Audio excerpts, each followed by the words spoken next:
مثلا سپند از اون باکسه چیز در واقع اینجوری نگاه کرد، رفت تو اومد بیرون، سری اومد بیرون و گفتش که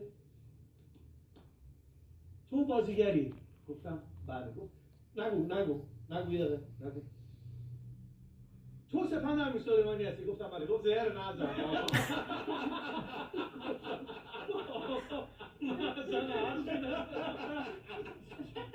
خدا خیلی مزه بود. آفرین. گفتم آقا من اصلا چیزی نگفتم، من واسطه بودم با دوستم داشتم حرف می‌زدم. من یه بار میدون هفته تیر بودم، یه دفعه دیدم یکی پرید رو کولم و گفت دیدی سوار موزه کیه شد؟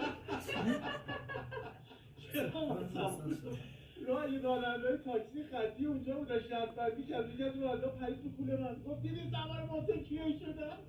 محسن سوارش کنم. عجب بابا. سپند یادم اومد چیز خونده بودی، آسمان چشم تو خیلی قشنگ میخوندی اینو، میشه یکی که همونو برامون؟ من خونده بودم؟ آره آسمان من اینو نخوندم. نه